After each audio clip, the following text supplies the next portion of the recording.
Hello, everyone, and welcome to the Babylon 5 Retrospective Season 4. No Surrender, No Retreat. This week on the program, we're looking at episode 13, is it? 13?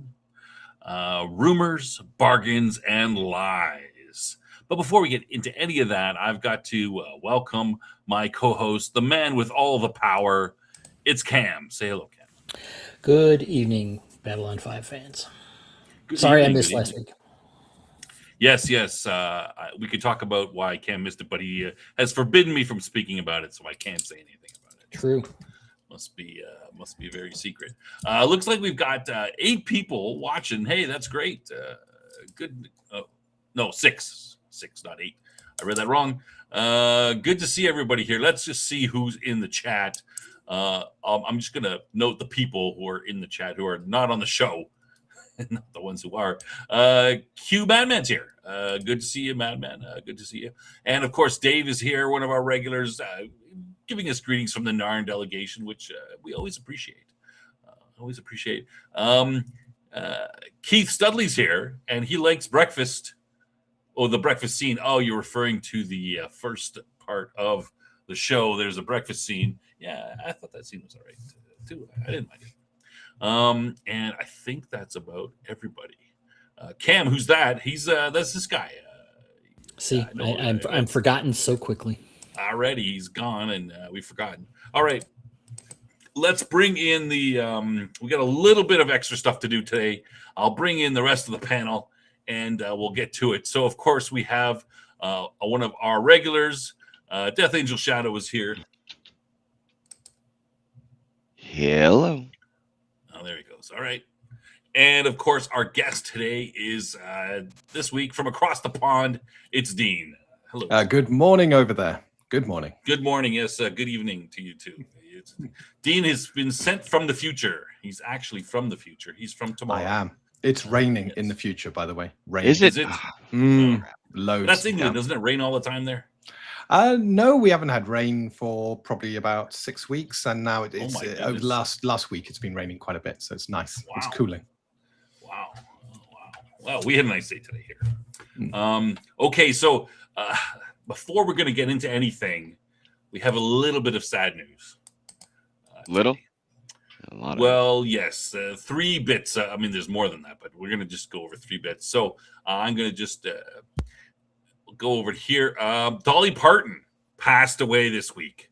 Now, I'm not a big country fan myself, but she was a great performer, a great singer, and I've heard she was a nice lady too, like very charitable. So hey, sad to see her go. Too. Yeah, great songwriter too. Yeah, she wrote a lot of songs, more so than people realize. Yeah, there's tons of songs out there. Yeah.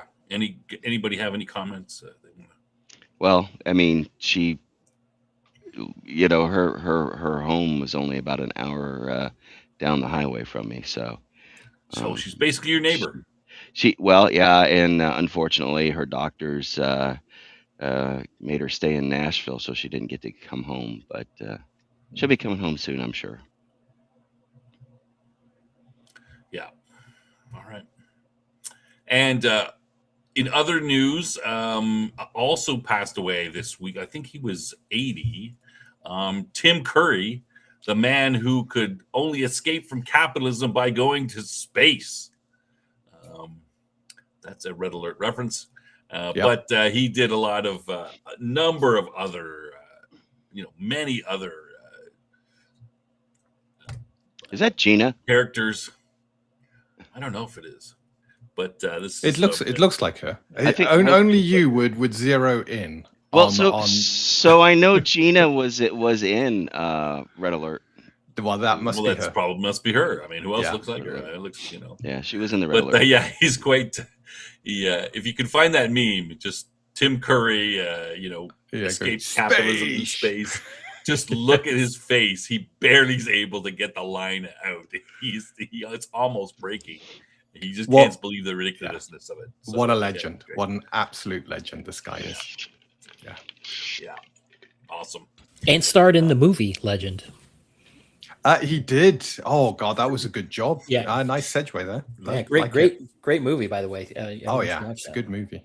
Yeah. And in the Muppets, right? He's one of the two people who are credited with making one of the best Muppet movies, right? Between him Treasure and Michael Island. Caine. Yeah. Between him and Michael Caine. He's the one who was acting like he was a Muppet and treating That's right. There's only two ways to be in a Muppet movie if you're a human. You either act like a Muppet, or you treat all the Muppets as if they're real people like Michael Caine did. So you've got those two choices, and Tim set the standard for one of those two. So that's great. Awesome. And last, and more close to this show, of course, is Ken Broadhurst. Mm-hmm. He was the Major Krantz, the commander of Babylon 4, if you remember from way back. He passed away this week as well. Yeah. So sad week. Yeah, losing a lot of some good people. Yeah, I saw someone had a an AI image or something about the performers that had died in 2026 so far. It's like, oh my God. I mean, it's just like there's a lot. Yeah. All the greats are starting to go. I mean, it's happening in television, movies, and you're right that the older older legends and things, but there's a lot of young ones too. I mean, in their 50s, 30s, some of them. Well, Hayden, what's it, Panera or whatever it is from Heroes, she passed away too unexpectedly at 29. Wow, and that was way too young. Yeah, James Vanderbeek and Nick Brendan 40. And I can't even remember all of them, but there's just a ton. Yeah, it's kind of a sad, of course in Tennessee all the flags are at half staff. I think nationwide they were at half staff here before that. I mean, people in front of Dollywood and everything. It went wall to wall coverage. I thought President Trump came out and said he did. At 6 p.m. Yeah, at 6 p.m. It's for a week. Is it for a week or 2 weeks? Yeah. I think it's a week. She was totally apolitical. She cared about the community, and there were devastating fires here in the Smokies just a few years ago, and she put a lot of her own resources back into rebuilding things. So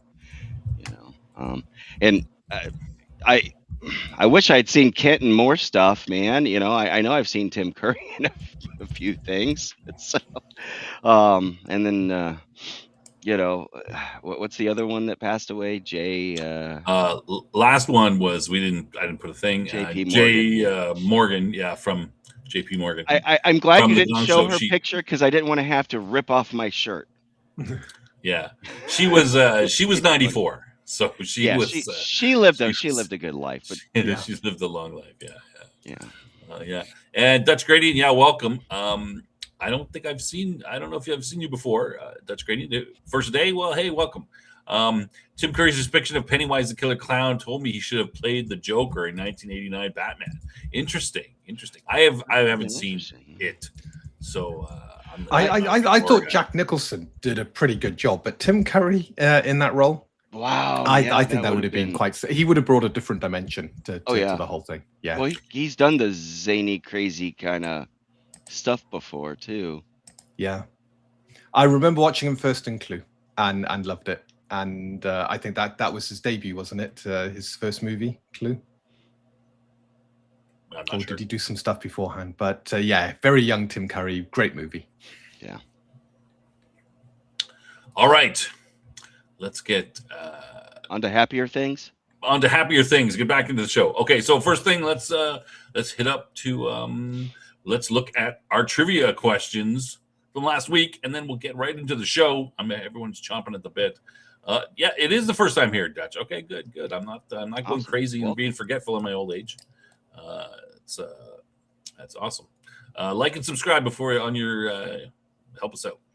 Okay, so trivia from last week. What is Lies's husband's industry currently researching? What does Garibaldi tell Lies to think about? Not including this episode. When was the last time we saw a Zathras? What is the name of Ivanova's broadcast? And number 5, I mean, it's a logical choice. Anyone can see that in about blank. Anybody have any guesses? 3 seconds? I don't know. Was it 3 seconds? 2 seconds? Something like that. Let's give you the answers. 2 course, seconds. Hey, look at that. 2 seconds. 2 seconds. Of course, they're researching a genetic flaw in telepaths. Garibaldi tells Lise to think about Docking Bay 3 constantly. The last time we saw Zathras was War Without End, Part 2, which was the last episode of season 3, I think. Yeah. And of course, the broadcast is called Voice of the Resistance. And as I mentioned, 2 seconds, Ivanova. Good, you figured it out. Yeah. All right. Oh, sorry, Dean. I forgot. Okay. Let's just jump right in. Cam, you want to go with your quick summary, and I'll do the more detailed one, and we'll get right into the show. Sure. Episode 78 overall. Episode 12 of season 4. Conflicts of. I'm sorry. I'm the wrong one. Episode 79. Season 4, episode 13. Rumors, Bargains, and Lies. Written by J. Michael Straczynski. Original air date May 12th, 1997. Sheridan tricks the League of Non-Aligned Worlds into a new alliance. Delenn approaches Naroon in an attempt to end the Minbari Civil War. All right. Welcome, everybody. You got 9 people watching. That's great. Yeah. Just those of you who are new or old, put your comments in the chat. We'll, I usually highlight some of the comments. We'll address questions if you have a question or a point or something. Maybe we'll, if it's a good one, we'll discuss it. Next episode, yeah. Yeah, we'll discuss it. Okay, so quick detailed breakdown of this episode in case you forgot it, what happens in it.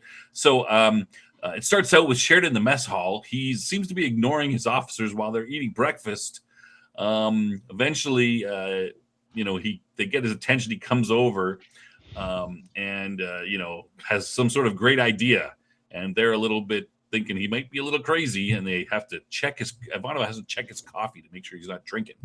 Then the scene cuts to Delenn and Lanier, and they're talking about they're on one of the White Stars, and they're on their way to Minbar. They're talking about fighting in the capital. And then we get to the intro. That's the intro. There's sort of 2 things that I saw. Cam will correct me later if I'm wrong. There's 2 things that I kind of see going on here. There's the Sheridan issue with the League of Non-Aligned Worlds, and there's the Minbari Civil War issue. Oh, excuse me. So I'll go over the League of Non-Aligned Worlds real first.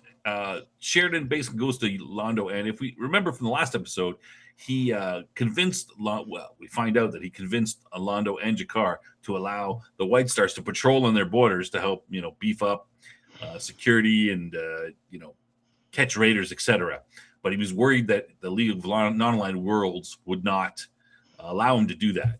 So this is his little reverse psychology to try to get them to do that, which works eventually. He tells Londo to deny that there are any patrols in Centauri space for the White Star, which, of course, is not true. Then Sheridan is, stopped in the corridor, and he denies that there's any ships patrolling, which is nothing going on. They know is not true. Here. He orders Marcus to blow up some asteroids in some sector somewhere that nothing is happening. Londo denies it again to the League of Non-Aligned Worlds. He sends Dr. Franklin. He tells these the various ambassadors of the League of Non-Aligned Worlds that, hey, if you got any more blood from your thing, in case anyone gets hurt, hey, send it to us. And this of course, is making them increasingly suspicious that something is up. They basically come to the conclusion that there's some sort of nasty threat out there that Sheridan is trying to hide from them, and they turn the Uno reverse card comes out, and they basically say, no, hey, they try to force Sheridan to put the patrols out, which is what he wants. I forgot to mention there's also after they blow up the asteroids, one of the voice of the resistance comes out and says, hey, nothing happened in this sector. The the League ambassadors get super paranoid. They demand the patrols, as I mentioned, and Sheridan gets what he wants, so he's pretty happy. The Civil War situation, Delin is first sad about what's going on. She sees them fighting. It's been 1,000 years of peace on Mimbar, and now they're fighting each other. She meets with Naroon of the warrior sect. The meeting starts out very suspicious.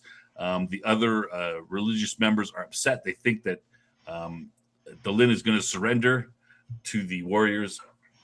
Delin and Naroon have a little powwow together. Basically, Delin says, hey, we need the balance between the two castes. No one can win this war. That's what we need to do. Meanwhile, the religious caste on her ship thinks she's going to surrender, and they won't attack her openly. So they're going to poison the ship by releasing some sort of fuel into the air system and kill everybody. And then they think, oh, well, we'll be flying through hyperspace. Everyone will die, and they'll never be found. They'll be martyrs. This will sort the situation out. That's their plan. Naroon gets attacked by one of his lieutenants or somebody and takes a stick to the head. That kind of gives some sympathy to him. Delin looks after him. Delin then gives a speech to her people saying, hey, I'm glad you're fully supporting me. Not like those dirty warriors who try to attack their own guy. I'm real happy that you're supporting me and you're so great and you are my rock and all this stuff. They look kind of guilty, but hey, it's too late. Meanwhile, Lanier has been listening in and knows what's up. He risks his life and he, gets the stuff. Meanwhile, taking a lot of, finds the little module that they've hidden, takes it out, prevents everyone from dying, though he's injured himself. He ends up, in the med bay or their version of the med bay. Delin goes to talk to him, and he keeps it quiet. The fact that they set this up, he pretends it's just a normal accident, and the other religious cast members asked him why, and he basically says, because I don't want to ruin Delin's idea of how good we all are, and basically saying, hey, you guys are not that good. That's pretty much it for the episode. At the end we find out that they put another voice of the resistance up, and they mention that there's some sort of fighting going on Mimbar, and meanwhile Naroon leaves the ship that he is on with Delin heading to Mimbar. He goes into a shuttle, some kind of shuttlecraft, it looks like. Takes off, and we see him sending a message to one of his other Warcast buddies, basically saying, hey, I've got all the stuff on Delin. I know what she's going to do. Now we can defeat her. So it looks like he has betrayed her. Dun, dun, and dun. That's the end of the episode. What will happen next? Oh, we're going to discuss this one first. I'll turn it over to Cam. Cam, it's over to you. Okay, I do agree with your breakdown of the A and B plot. It's really an A and another A, I guess. With the Sheridan and the League, and then the Minbari situation. Why don't we jump right into it? And if you guys don't have any objections, let's deal with the Sheridan and League of Non-Aligned Worlds issue. I don't know. What do you guys think? The whole opening scene with Sheridan and at breakfast there. I did like seeing Zach as part of kind of like, oh, he's integrated with the command staff now. He's one of them. And Marcus was there too, so I'm sure Dean, you were happy about that. Oh, I was. It's on my notes. Marcus at the table. Marcus. Finally, any episode with Marcus is a great episode. Oh, 5 stars. Yeah. But they're portraying Sheridan with this kind of weird, whimsical attitude, where he starts out brooding, and then he kind of comes up with his breakthrough, and that's what the whole episode really is in terms of this, is him kind of going through this plan and kind of being happy about it. I mean, I guess it was okay. but I'm not sure. Well, let me challenge you guys with this. Does this make sense? The shadows are gone, right? The threat that they're facing from the Drock is kind of, I mean, it maybe it's certainly not as big as the shadows, right? Right. But he seems really determined to be pursuing this kind of unified um, organization, pushing the White Star protection on people against their against their will, whether it's stupid or not. What do you guys think about that in terms of where this story is going? I mean, I guess is it the mission of Babylon 5 to bring these people together in this kind of organization, or Dean? Let's start with Yeah. Well, first of all, it's nice to see things kind of back to normal. I like the breakfast scene. The captain kind of lost in his own thoughts, mumbling to himself. We've all been there, haven't we? Where you just forget who's in the room and you're kind of talking to yourself, especially when you've got a problem. And it helps to internalize. And of course, just having him sat there, not mumbling to himself, you wouldn't know that he's internalizing the problem and trying to find a solution. So I'm kind of happy with that. It works well, that bit of humor with what they're saying at the table, and then him banging the tables and, I've got it and this is how we're going to do it. I thought all of that was fantastic. It feels like a return to form in this episode, and I like it. You just need to get rid of Delenn, and all of a sudden Sheridan becomes this bubbly person. I don't know what that's saying, actually. But as for foisting, he wants the best. He wants to provide the protection. He wants the best for the non-aligned world, League of Non-Aligned Worlds. This is where, I don't want to go into spoilers, but this is where I think you're beginning to see the power creep of Babylon 5, because you're right. Babylon 5 was supposed to be a passive place, a place for trade, commerce, and diplomacy. And now you're beginning to see it projecting its power out. Membar is in a civil war, and yet Sheridan commands the White Star Fleet, effectively. So you've got Babylon 5 with this incredibly powerful fleet trying to get it on the borders of all these planets so it can effectively police. I don't think that's too different to what America does across the globe, or what the UN's supposed to do across the globe. So whether it's right or wrong, his heart's in the right place. He wants to protect. He knows there are these big threats. He knows there's raiders. There's a threat to civilian shipping. He's got this problem, and all he's looking to do is solve the problem and make the place, make the world, make the galaxy a safer place. So I think that's commendable. Okay. Yeah, I'd like to hear from everyone else on that, but I'll throw in an additional question then, and that is that, does it make sense for that to be priority over what's going on with Earth? Because again, GMS seems to have this thing where it's like he's dealing very intensely with one thing or another. And the Earth thing is still going on. And obviously we're seeing, Susan with the Voice of Resistance and everything. So it's not like it's forgotten, but well, that's the question for you guys. So, Dean made a good case for that. So Jeff, what do you think about this entire thrust that Sheridan is on here? I don't, I don't have a disagreement of what he wants to do. I kind of understand why. We know the Drock are out there, and we know that there are other followers, I guess if you will, of the shadows, allies of the shadows, that are more on par with our good guys, what we consider the good guys, I guess. So I understand that. I think the muttering to himself and it was just a little overacted, I think, in my opinion, just a hair. He should have known.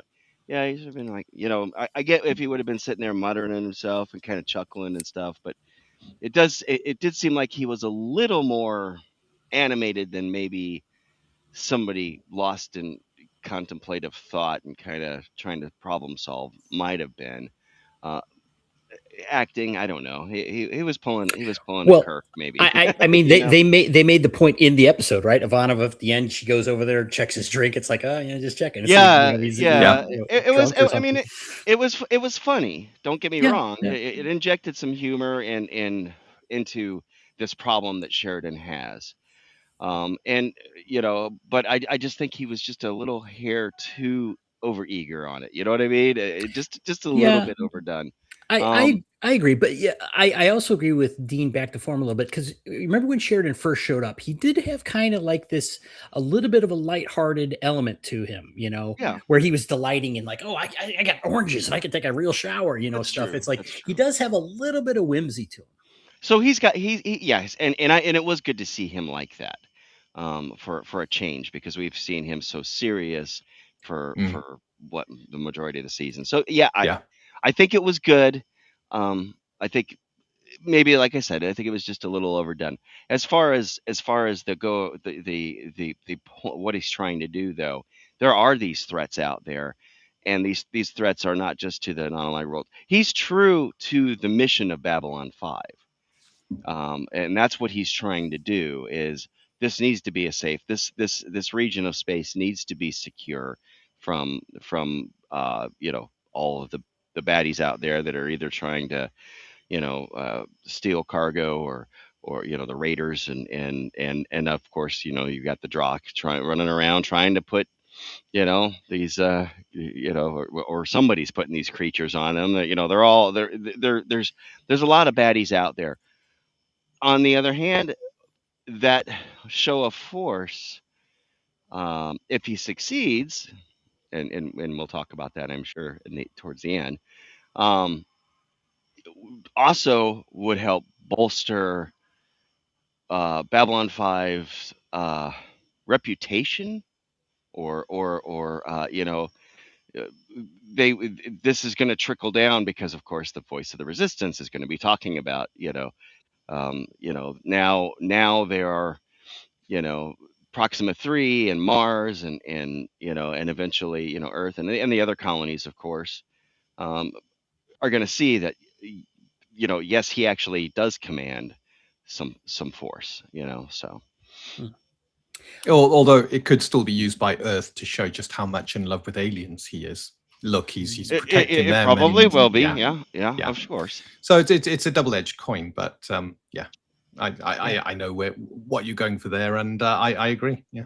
That's a good point. And again, Babylon 5, the entire purpose of the Babylon project was to prevent future wars, Yeah. coming Right. off the Earth Minbari War and things, and to give a place for diplomacy and such to occur.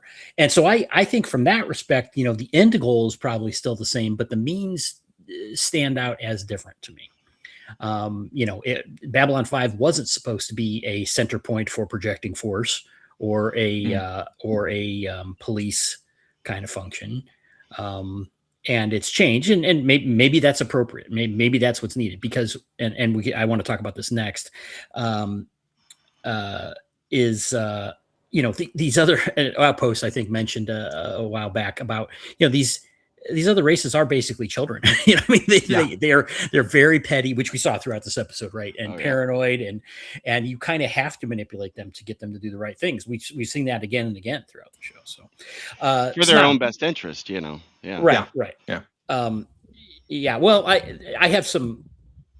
I personally, at some point, I'm like, well, it's not for me to define someone else's best interest, Well, either, and remember though, they're not patrolling in their space; they're patrolling right on the between, edge of the spaces. right. So Yeah.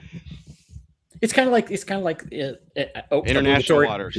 Obligatory mention of other franchise. The Jedi were supposed to be peacekeepers, right? They weren't supposed to mess around with internal whatever. They were supposed to keep the peace, stuff, right? Okay, Snob. What do you think? I'm sure you have some brilliant insights. Yeah. Just let me say first, hey, welcome, Canadian Spider-Man. Good to see you again. Yeah, right on. I kind of agree with Jeff on this one. I like the scene. It was a good. I like seeing all the officers around the thing. But I believe Sheridan.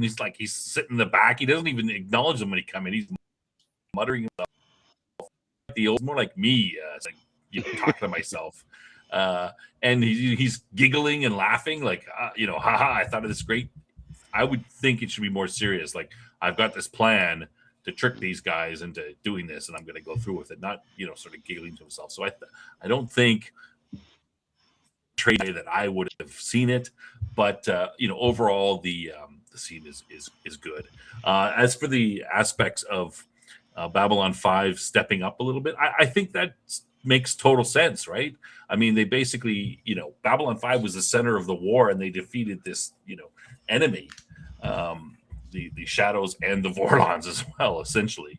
So, I mean, they are a new power in the galaxy, and I think Sheridan would, if I was in his shoes, we'd be thinking, okay, well, this could help me. This influence might help me with the situation with Earth. So he's gonna want to play and use that card, I would think. Okay. Okay. So what do you guys think about? Okay. There's another element here too. Is Garibaldi had, has been accusing him of this god complex and everything, and then of course the Earth propaganda that you mentioned about being serving the aliens and things like that. Is he displaying that that he is focused on doing what's best for these aliens? I guess it's the opposite of the Earth propaganda, because it's like he works for them rather than him exerting his will on them. But he's taking this upon himself to define what's best for them, and does anyone think that that's out of line? I don't think so, because it's not about what's best for them. It's about what's best for everybody. And one thing that wasn't touched upon was you got the non-aligned worlds are effectively potentially helping the colonies that have cut away, that have seeded from Earth, Proxima 3. And you've got a lot of traffic heading probably to those colonies. You've got a lot of traffic heading in between the non-aligned worlds. That traffic is being raided. It's being attacked. And so he wants to provide stability. At the end of World War II, it was realized that there was one thing that brings peace, and that's trade. If countries are trading with each other, they're less likely to go to war with each other. And by making it safe to do trading, you're effectively going into these in-between areas to make them safe from raiders. You encourage safe trading. And encouraging safe trading means neighbors begin to trade more, they begin to rely on each other more, and warfare, wars begin to, will drop down, will become something of the past. And I suspect this is probably what JMS was trying to kind of convey with this, which is it's about securing the routes in between all these different worlds, to allow trade to happen, to allow supplies to get to the colonies that have cut away from Earth, and to bring stability to the galaxy. And trying to get, yes, he's got to sign up the League, because he needs authorization to be able to attack these raiders, even if they go into those League's worlds. And on top of that, he got the League to commit forces as well to this peacekeeping effort. And I think that's the brilliance of this episode. No one is taking charge. So he's doing that. He's stepping up and he's saying, we're going to do this because I believe this is what's needed to stabilize the area and to allow us to continue living together peacefully. Right. Yeah. And let me add to Dean and say that, everything he said, but plus, the draw and these threats from the, ex-Shadow allies, they would fill into these spaces and fit into these, these problems. So he's kind of dealing with that problem as well by making things secure and making it difficult for them to infiltrate, hide into these areas. Right. Well, and also you've got to worry about Earthdom out there too. Because that, it's very possible that, there's been reports of them attacking stuff, unprovoked and whatnot. So, I mean, you have, that is a threat. And by bolstering the fleet, because now you've not just got the fleet of the White Stars, now you've got the non-aligned world ships joining into this fleet to help secure, the borders of the area and secure this at least this quadrant of the galaxy, if not, however far out they go. So yeah. So this is one of those times where I'm going to say, make a note that this is something we will discuss in the not too distant future, because there's what everyone, the consensus of the group here seems to be that, yeah, this is, he has these noble goals in mind, and he's trying to do things for the overall good of all of these groups. You know, he's not trying to get one over on them or grab power for himself or anything like that. And I don't disagree. And well, the road to hell is paved with good intentions, kind of thing. We're going to see something in the future of this show, a point made, that, and I want to refer back to this time when that comes up. And it should be, I think, at the end of this season that we'll see this. And it's one of the biggest gut punches of the entire series to me. You know, it's one of those moments where I'm just like, oh man, that hurts to see this, you know. So anyway, I'll not push it beyond that or try to get into spoiler territory. But do you guys have anything else? I mean, on the non-aligned worlds, do you think that they are, you know, I kind of describe them as children and such. Do you think that's fair or not fair? Or, you know, from their perspective, are they acting unreasonably? Or have they learned anything from the whole Shadow War? I don't think that they've necessarily learned all the lessons that they perhaps should have. I think they're very they're acting in what they think is their own interests, and you know, well, we put a lot of resources into the war. Of course, I think the way Sheridan goes about it, his plan is good. You know, I saw right away what he was doing. We haven't talked about Londo when he goes to talk to Londo yet much, but you know, Londo's just totally confused. So even Londo, a renowned politician, right?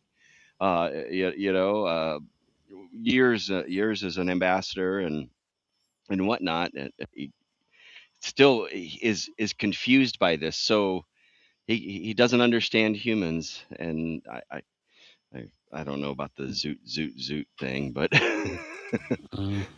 yeah, I think the League they are naive. They're politically naive. yes, and that obviously comes through. Saying that they've gone back to me first mentality. No, what he's managed to do in this episode is unite the League, because they're now all looking at each other going, we want to be protected. We have to go as a group and demand protection. He's done the impossible. He's got them to work together as one unit and actually start to think not just of themselves, but of themselves as a group. And I think that's fantastic. Yeah, I was going to mention that they did, collaborate with each other to try, it's like, they were passing on information. We can't reveal the information we know, we don't want to let him know that we know this stuff when all along he is the one that's. Yeah, but you can see there the way they're cooperating with each other. They're sharing information. They're coming up with a strategy by talking to each other. Yes. And that this with all, I mean, we haven't got to the ratings, but I loved this episode. And given all the episodes I've seen so far, this is the shining light. It's got some of the humor we used to have right at the start. The breakfast scene, as overacted as some of it was, it had that classic humor. Yes. And Babylon 5-ness about it. And, bringing the League together, getting them to talk, getting them to demand something he was after to begin with is brilliant. And I think make them think it's their idea. Exactly. And I think Londo didn't see it because it is such a stupid thing to do. It's not a Machiavellian plan or anything like that. It's actually, it's brilliant in its simplicity. It's parental psychology is what it is. It is. Yeah. Well, you mentioned Londo. Let's talk, because we actually got a substantial scene with Londo, which we haven't had a lot of lately. I think. Let's go, Snob. What did you think about the Londo scene? Sheridan kind of had this whole thing, and he's like, "What?" He's like, "I like the interaction with him and Sheridan." And then we see him playing it out. That he is going along with it. What do you think about it? Yeah, I mean, I think Londo. I mean, Londo is gonna all right, you want to do this, fine. I think Londo doesn't get it because I think Dean mentioned it's a little too simplistic. And also, I think Londo, even though he is an ambassador, he's kind of worried about his own, sphere. And the League of Non-Aligned Worlds are kind of a pain. They're not really, that important to him. So he doesn't see the need to bring these guys together the way Sheridan does. He's just sort of in a different space than Sheridan. So that I think that's the main reason why he doesn't really get this. But so I didn't have a problem with Londo not picking it up, even though it's a fairly simple idea. Yeah, I mean, Peter's a great actor. There's some good scenes in there. He follows. Did you notice that? I did notice that when he denies the ambassador comes to him, one of the league ambassadors, and asks him. He asks him. He said, did you ask for Sheridan to put these sort of things, the patrol on it? And Londo says no, because and he's actually telling the truth, Right. because he didn't ask. Right, Sheridan offered, and he didn't really want it, but he convinced him. So he is actually being. I'm hoping that there will be a scene in another episode or two where he gets confronted by this guy, and he says, "Well, no, you asked me if I asked. I didn't ask. He offered, and we eventually accepted." But I did notice that. I thought that was good. So, yeah, Jeff, good scenes with Londo always. Yeah. Jeff, what did you think about Londo's scenes? I thought it was good. I loved the confusion that he exhibited. That was portrayed well. I don't get this. I don't understand you humans. Just when I think I understand everything about you, I don't understand you. That's where the whole zoot thing came from. Robo and Zooty, yes. Yeah. And Zooty, I'm like zoot. And I'm kind of like, that was a little corny. And he even did the little leg thing, It was like, he lifted up his leg. He's like, But how many times have we had a phenomena hit, which is considered comedy, and you're sat there looking at it going, I just don't understand this. And I could relate to that. I could relate to what Londo was feeling, which is you got these two people that everybody finds funny, and you're there going, I just don't see it. Yeah. A lot. I also you think that's bad. I mean, look, I'm the Canadian in the middle between the British and the American humor, and we're trying to go, these guys are crazy. You guys don't get one. Yeah. One doesn't get the other, and we got to sit in the middle. Yeah. I'll tell you about Canadian humor at some other point. My take on it, that is, the one line that Londo, well, the 2-1 where he's like, I don't get it. He kind of barks at him, and then Sheridan's like trying to, he's going on about, oh, that's hilarious, blah, blah, blah. Or something else. And Londo's like, he said something like, let's get back to the point, I don't know. I really, there's been a few scenes with Sheridan and Londo that I've really enjoyed. And there was another one recently. Now I'm blanking on it. Oh, it was where when the whole thing with at the very end of the Shadow War, where they're basically, I think it was the episode before, where they were coming, the Vorlon ships were heading for Centauri Prime, and he had this discussion, and they've obviously butted heads a lot, but I think Londo really does respect Sheridan, to a high degree. He even when he's in conflict with him, he doesn't really disrespect him. I think he treats him as an equal. And again, even though this one was kind of humorous and like, I don't get you, what are you talking about? They're that underlying relationship that they do have came through for me, and I really enjoyed that.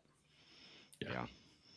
I enjoyed it. I thought that was a good scene. I think I enjoyed that. Maybe even a little more than the breakfast scene, just because it was because the way Peter portrayed Londo was just the whole I don't understand you aliens, but this is Londo the alien that's I just don't get you people. You ask me to do this thing. Yeah, you push me to do this. We reluctantly agree, and then now you don't want me to tell anybody that we allowed it, and this makes no sense, you people. Well, the thing about that, the reason it really makes no sense is because last episode he was telling them, "Hey, I want you guys to agree to this so that I can show everybody else that you should do this too." And now he's reversed it, so that I can see why that is. That is really why it's confusing. Yeah, now you don't want me to tell him. You wanted me to do this so you could convince the rest of them to do it. Now you don't want me to tell him what the heck's going on. I also like the contrast in the way that he behaved with the Drazi ambassador. It's like it's clearly, like where he has mutual respect for Sheridan. It's like, it's not that he's being rude necessarily, but it's kind of like you're below, you're beneath me in terms of rank here. That is a good point. He because he does exhibit a different demeanor with Sheridan than with Mhm. and maybe it's because of the respect that Sheridan's earned with the Shadow War and getting rid of both the Shadow and the Vorlons, and Yeah. Did you feel that this was Londo back to his old self in that scene with the Drazi ambassador? And I loved watching that scene. Talking about Yes, your definitely. pilots need to have their eyes examined. Small little beady eyes. Not like us. We've got Condescending, big eyes yeah. and big scanners and big. He was Londo being Londo with the was it the Drazi or whatever? It was a Drazi ambassador. Yeah, Yeah. Yeah. But he was like eye to eye with Sheridan on. Oh, you yeah. know, Yeah, I agree that I think it was Londo's kind of core essence there, but without being a backslide. It was Yeah. it was like him somewhat less burdened. Yeah. Yeah.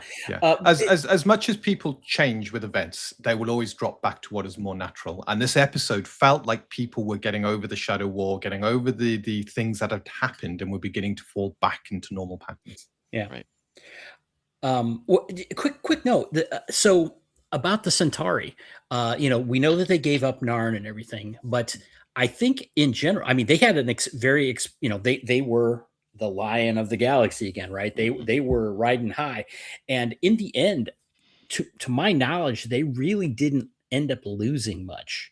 They gained dominance and they gave up Narn, but I think they might be at a genuine high point, versus the beginning of the show. I think they are more powerful. Do you guys get that sense that their position has not really fallen back at this point? Yeah, it depends whether they had to give back some of the worlds they took from the Narn or not. And all I get is the impression that they gave back the home world, and so the territories taken are probably part of the Centauri Republic now.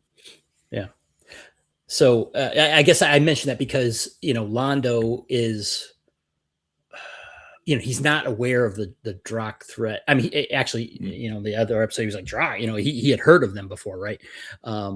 But he's not aware that they are under direct threat as we've been shown. Well, so he doesn't even know about his prime His minister. first minister. Yeah. Right. So I guess Londo's kind of riding high right now. He feels like maybe I came through this.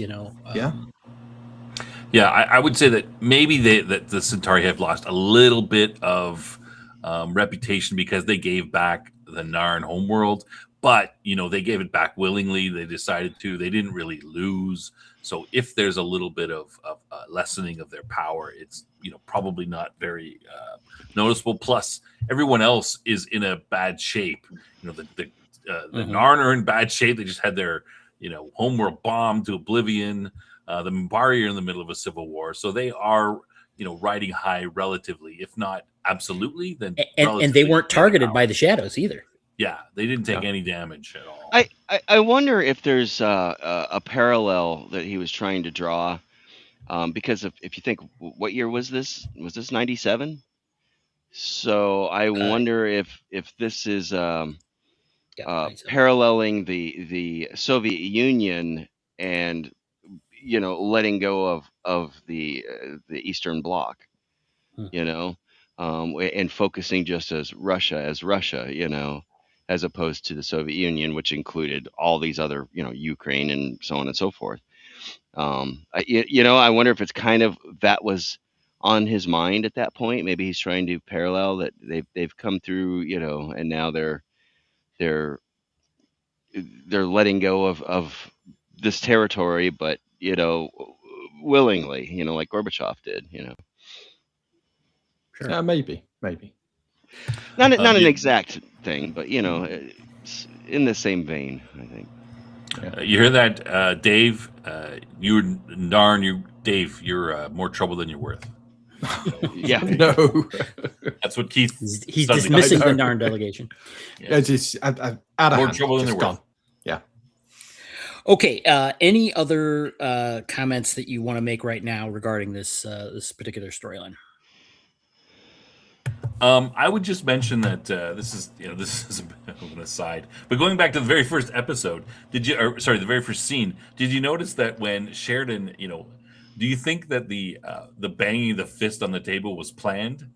Notice No, that Bud had everybody looked shocked. I think it was probably planned, but I don't think he meant to hit the table as hard as he did, because I swear Ivanova got splashed. yeah, Bonnie had And lets I out don't this think that was shriek. intended. Yeah, she No. lets out this little, "Ah!" And I don't think she knew that was going to happen. No, That's- and yeah, Zach he did was it. reaching for the drinks, wasn't he, and kind of lifting them off the table at Yeah. that point. Yeah. Yeah. So I think she definitely didn't know, and she lets out this girlish squeak like So I think that was probably put in And my there. God, that those tables in the future are pretty damn wobbly still. They have still Oh, fixed they're that terrible. problem. Oh my God. But no, I think I think ultimately, with the council coming in and demanding, and of course he shows up late. Very busy, very busy. Putting on that. I've got lots of things going on right now, and so what is this all about? Very kind of. I liked the way that he basically, and then they're sitting there talking, and they're like, no, we can't let him know that we know, but really they don't know that he knows what they know and more. Do you know? We're back to the known unknowns and the unknown unknowns and the unknown knowns, and yeah. Exactly. Yes, Yeah. and, Therefore, are we jumping to the kind of conclusion of this storyline then? I think so. That's all. Yeah. I'm looking at Cam there. Yes. Yeah, Yeah. Unless you got anything else. No. The voice of the resistance. I thought that was classic. Although I'm sure he said Sector 87 is where he sent Marcus, and then it was Sector. I got it here. 83 by 9 by 12. Mm-hmm. So Marcus must have just drifted from 87 to 83. But I thought, 912. Yeah. yeah. You've always got that, that announcement where you want to draw attention to something, but you don't want to draw attention to something. And the confusion of Ivanova was class. And the way she pulled it off, the way she delivered that line, absolutely nothing happened there. Nothing to worry about. Nothing happened. Please remain calm. And I thought that was great. I thought the please remain calm was a nice touch. Yeah. Everybody was kind of confused by what Sheridan was trying to do. Except for maybe us, the audience. I certainly, I'm like, he's going to use reverse psychology and try and trick them into demanding what he actually wants. And that honestly was probably the most genius thing for him to do, because that meant that they requested it and that they demanded it, and and they were willing. He's like, yeah, well, I can't do that though, because you didn't give me police powers in this area, the arrest powers. And he says, well, we speak for the entire non-aligned worlds, and you have that ability, you will have that. And he's like, oh well, you forced me into it. Darn. Yeah, and with all my forces there, what happens if I need them? Oh, we'll add our forces to your forces. Yes, that's the bonus. Yeah. Exactly what he wanted to do, Yeah. I did have a little bit of problem with that. I mean, the voice of the resistance, I mean, she's like, oh no, we're only going to tell the truth. No.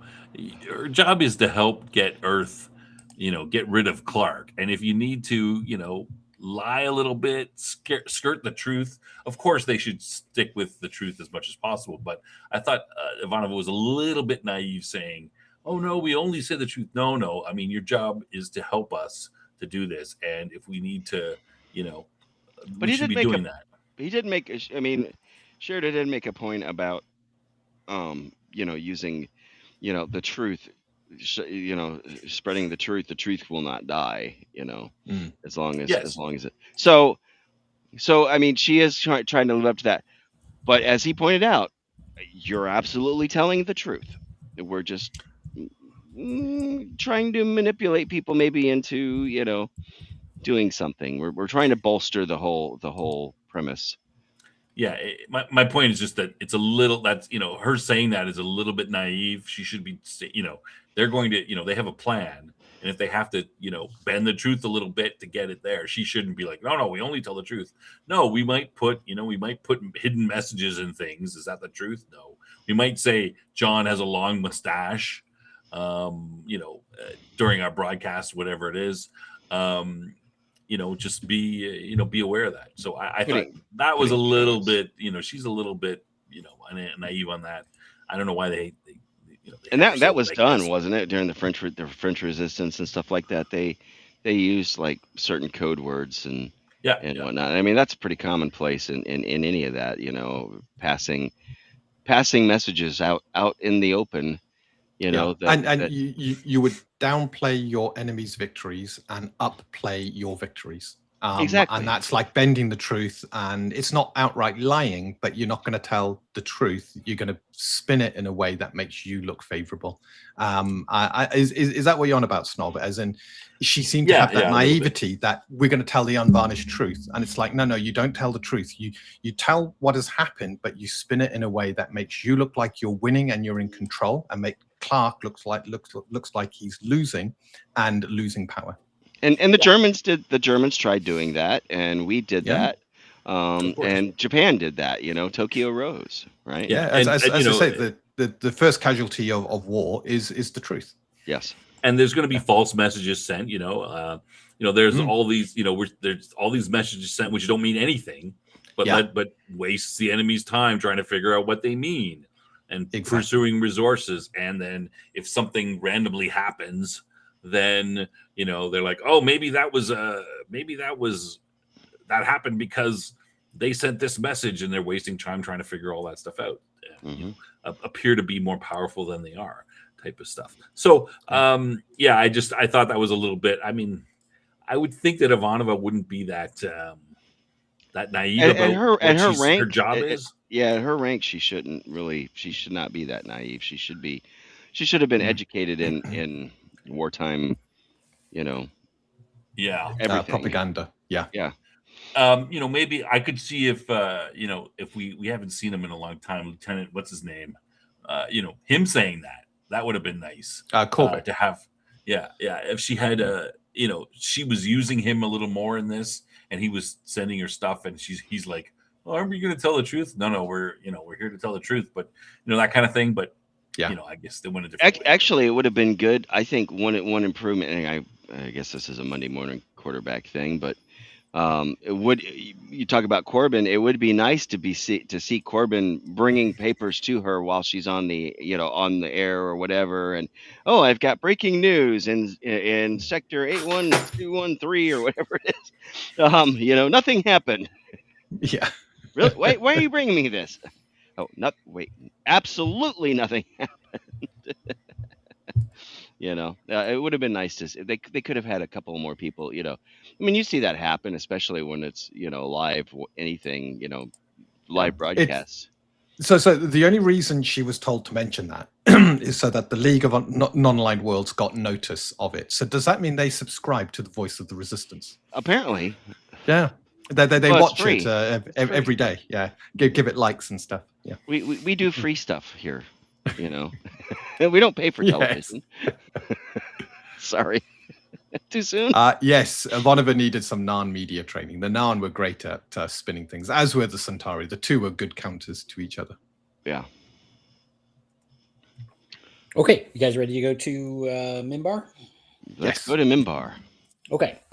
Well, we've got, Delenn and, her little squad of White Stars there. And, she discusses the whole thing with Lanier. Lanier first about, the kind of she's musing about what she might have caused, with this. She's been a little introspective lately for good reason. And so they set up this, she wants to have this meeting with Naroon, basically representing, between as a representative of the military caste and her as a religious caste. It's kind of interesting. Who's left out? Well, that there is that, the workers. But Delenn is the de facto leader of the religious caste, right? And I have a question on has that been well established? I guess she was, supposed to be the leader of the Great Council at one point, and clearly very high up. But the whole thing about her and becoming part human and everything was kind of presented as a big issue. And then the whole thing recently with about her and Sheridan's relationship, that was kind of internal. And then the dreaming as well. Yeah. Right. Yeah. But here she is. She's clearly being acknowledged as the leader, right? And okay, so then they come together, the whole thing with the plot, and them all behaving differently.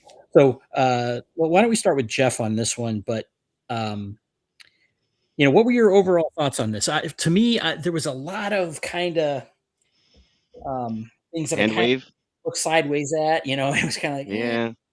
What do you think? I mean, there's been episodes recently, and I think this may be due to the whole compressed nature of this season, because we've seen episodes where they were making a big deal of the fact that she's half human, and she had to prove that, well, she's a child of Valen, just like many other people.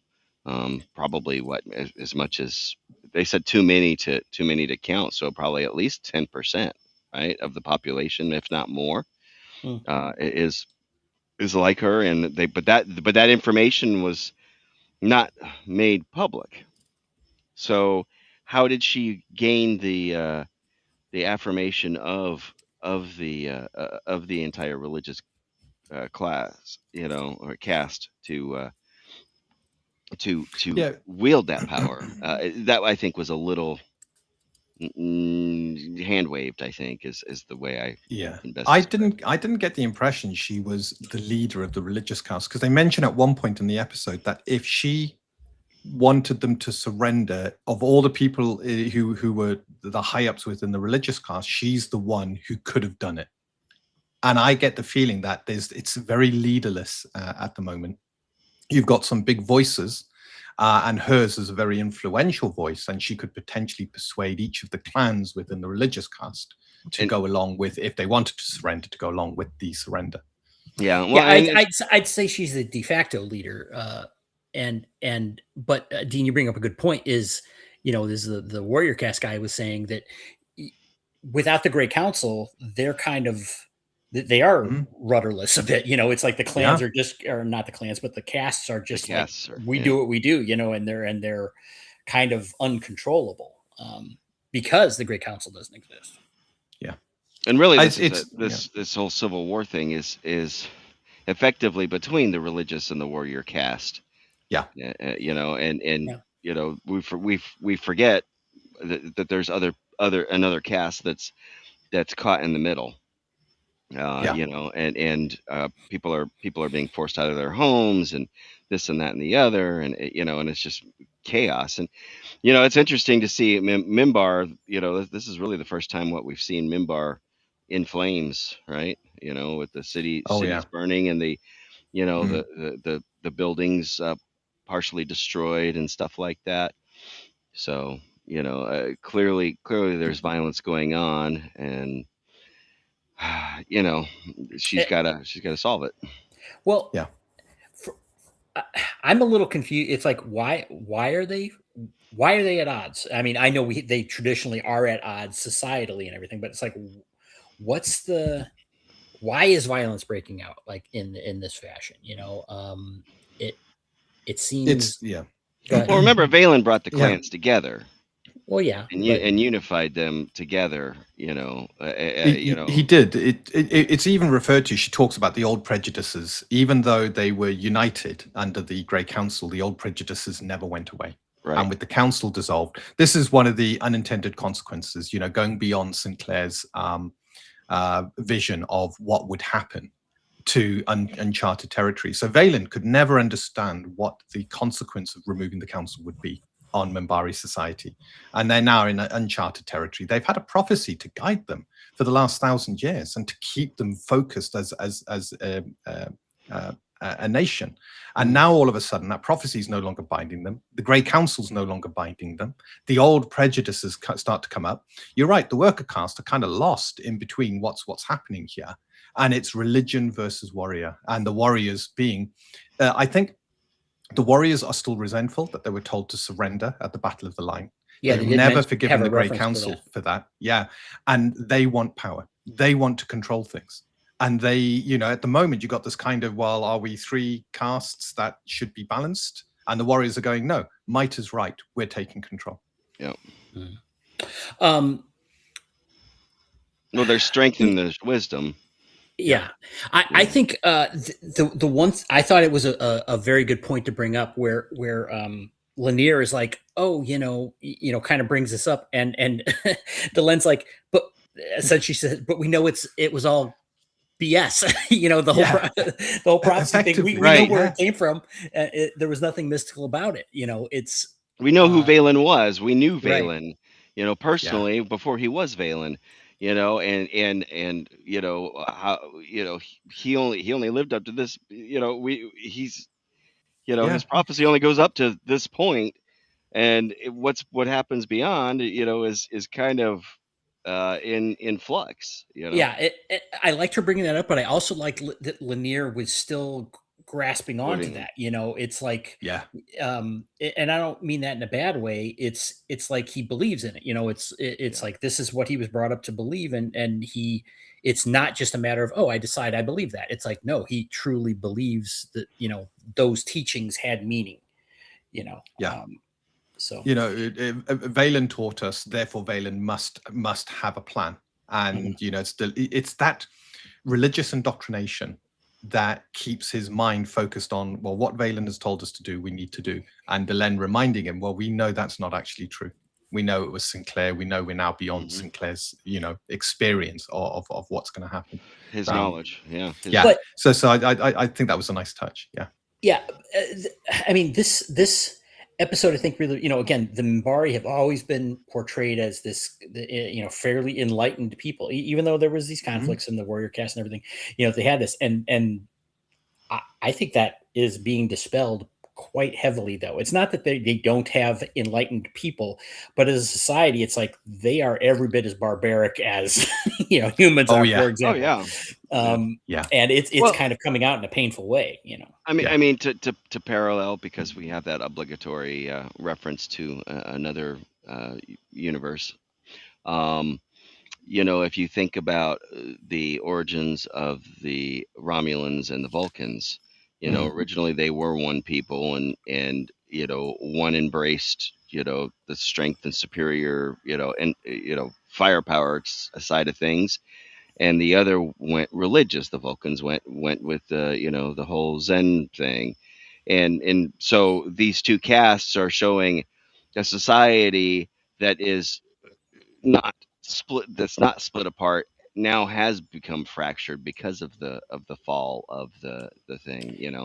Yeah. Well, what? And I want to get snobby here too, but the one thing, the religious caste comes up with this plan. The religious caste people there, I should say, came up with this plan to kill everybody. Basically, I mean, it's like martyrdom. They were going for martyrdom, is what. Right, but it's like, where's this wisdom? It's like, this isn't wise at all. This is every bit as crazy as anything the warriors would be doing, and the fact that Delenn, obviously they contrast this with her. They're going, oh, I'm so glad, you're so wise and I can depend on you. And obviously the audience knows that's not true, right? I wonder if Delenn truly believes that it was actually her own cast that did this. I suspect she knows.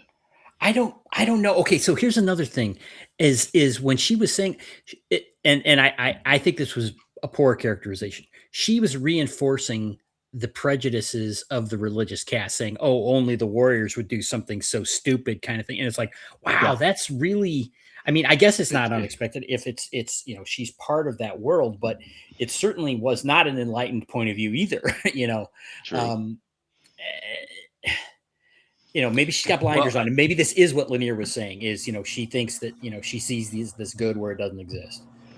And she's also praising them to try to you know, to Yeah, I mean, yeah, she knows that's her true. power. She needs to shore up her power somewhat, right? Well, It's a and very it difficult also time. makes them sheepish in that, you know, they feel guilty because of, you know, the things she said, Yeah, but and she the doesn't fact know they plan to kill everybody. I suspect she probably is smarter than they Well, give her Lanier doesn't credit think for. so, though. I don't think so. I mean, she doesn't make any I type think of she the way doesn't do she said anything it, to try to stop the situation at all. I mean, she did lay it on very thick to them, but how could she know that they're going to try to poison stuff? I mean, she didn't. Did she send Lanier to? You know, we don't have a scene where she says, "Hey, Lanier, go and make sure that doesn't happen." Lanier says it to her. There's no look between the two of them that they have any knowledge that you know. It seems completely true that Lanier is protecting her from what the knowledge of I what think will happen. I think Lanier thinks he's protecting her, and I think she's got the wisdom that the others. I think she's more realistic in her perception of her own cast, because of the experiences she's been put through, Yeah. than Lanier even gives her credit for.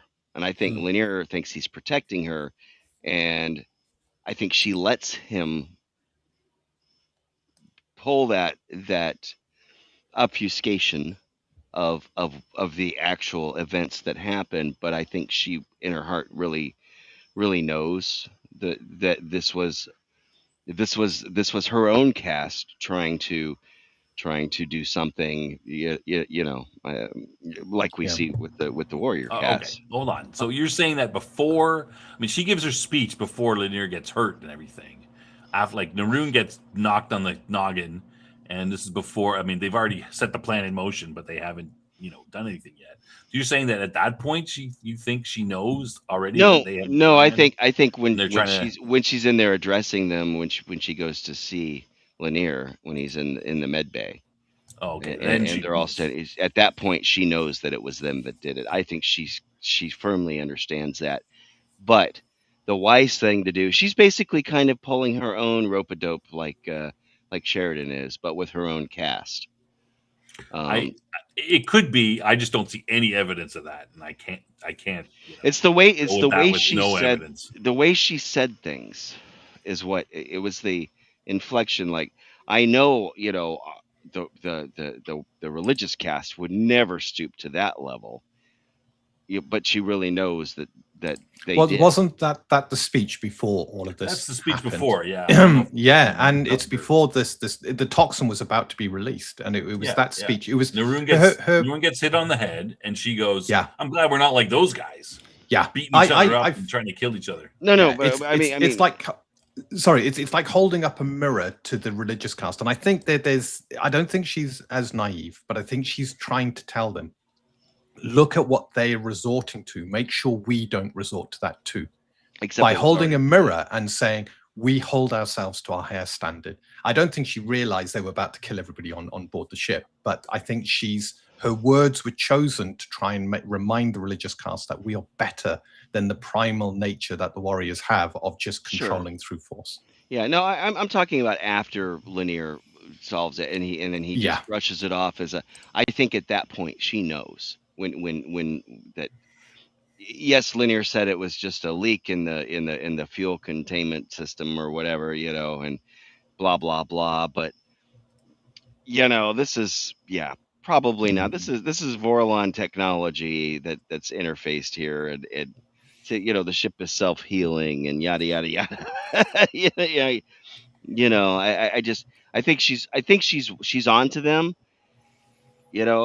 After Lanier is fortunately recovers, but he did lose part of his lung, so it looks pretty good for having lost part of his lung, though, doesn't he? The one thing I noted is the beautiful symmetry here. When Naroon was hurt, Delenn had the religious caste look after him. When Lanier was badly wounded, the warrior caste looked after him. And it was their doctors who stabilized him, had to remove some of his lung, and got him into a position where he could recover. And I think you got these small little touches happening where Naroon and Delenn seem to be working together to try and integrate or try and get the two casts to see each other slightly differently or to work together. Yeah. What was the phrase that they both used? Well, she started it, and she said in a fashion or something like In a that. fashion. Yeah. Yeah. And then he later on retorted in a fashion. Yeah. And I thought that was a good touch. Yeah. Because it is showing, like, look, in the thing that she says to Naroon about look, I may have questioned your judgment and your motivation, or your methods, but the one thing I never questioned was your loyalty to our people. Yeah. And I think that fascinated him. He's already yielded. He already yielded her authority for the Great Council type stuff. In charge of the Rangers. Her whatever, the Satai, I guess it is. Yeah. But it's just kind of I think it was interesting. I think she's building bridges, and I think Neroon is probably the most trustworthy of the warrior cast. Yeah. Is he though? We're gonna wait and see. We're gonna find out. We're gonna find out. Yeah. I will say that there's some good scenes between Naroon and Delin, and I really like the actor who plays Naroon. He does a great job. There's some good back and forth, and like Jeff mentioned, the whole where they mirror each other's sentences later on with the compliment thing. So I did enjoy that for this episode, and I thought that was well done. I still don't think there's any evidence that Delin knows that she's been, quote, betrayed in a sense by Hero to just cast trying to kill everybody. But perhaps we'll find out later. Well, so what do you guys think about this this ending with Naroon, where he's takes off and sneaks out? Lanier follows him, sneaks out on a flyer, and then we see him reporting in to someone. I saw that and I'm like, knowing Naroon, I think he's got an agenda that we don't know about. Yeah, I think we're being set up. We're, as an audience, we're being set up for a bait and switch. Because they did meet, privately, and I think there's something going on. There's something cooking. Yeah, it's definitely set something up for the next episode. But it's interesting to note that Naroon, despite him trying to get control of the Rangers at one point and his importance, he's not actually high up within the military caste themselves. He is an elite, which is a senior commander, and he's talking to, I think it was Shakiri, which was a Shy elite, which is a supreme commander. They're the kind of top level people. So he is answering to someone. And he's going with this tidbit of, I know what the religious caste are going to do. I know where they're going to strike. And I think that's the bit that we're being set up for something, because there was no mention from Delenn about attacking or doing anything like that. Yeah. Exactly. And that's why I think it's a setup. Yeah. That's what makes me question this. Maybe this whole betrayal of Naroon is not a betrayal, because we don't know what their plan is. They don't discuss it. Oh, we got a plan, and they cut. What is their plan? Is their plan? Oh, I'll pretend to be. We don't know. So that's what makes it. That's what puts it in the line where we're not sure if it's a betrayal or not. I think it's a plot hook. It's a to keep us to tune in next week, so to speak. Yeah. It's a nice little breadcrumb to entice you along. It's good. I like it. Cliffhanger. Yes, definitely a cliffhanger. It's been a long time since we've had one of those, I think. Yeah, and it's minor, but it's subtle, but it's there, and it's to make you go, wait a second. But there was no conversation about an attack, a plan, or anything, and it's to leave us confused, and now we've got to watch, Yeah. My only disappointment with all of this sort of plot is that the two religious people who kind of took control and were talking back, they were credited as religious number 1 and religious number 2. They weren't even given names. Oh, I know. They should have been given names, but they weren't. The older Yeah. guy did a good job, especially in my view. The older, his scenes, really He was religious number 2. Yeah. Was he number 2? Yeah, he would. I wouldn't mind seeing him again, and he was the one who felt guilty, right? The guiltiest, because it was his idea, wasn't it? He was the older one. Yep. Yeah, the taller of the two. Right, Yeah. and he heavier set and all that. Yeah, and he Yeah, was kind of like he was like, we must do this for, to save our people. Well, of course that's not gonna save anybody. And of course, you had with the skinny one that was like, I was walking by her quarters and I heard her say, that the warrior caste cannot be allowed to surrender. Which is believable, because we know on Babylon 5, people just talk about secret stuff out in the That's open. true. Yes, absolutely. So. You had them talking. I mean, this happened twice. You got Naroon and Delenn apparently just talking where people can walk past, and then you had the religious caste themselves on board the ship talking about this bomb where Lanier's just around the next corner. Yeah. Right, because you see it twice, I think. Lanier pokes around the, first of all when he hears the plot, and the second time when he hears that it's been set. And that's because he obviously knew. Been to Gollum's school of sneaking. Yes, it's sneaky. He is. Yeah. Sneaking. Because he clearly was prepared with a breather type, apparatus. So, which I guess this whatever it is this gas is so toxic that even the breather can't handle it.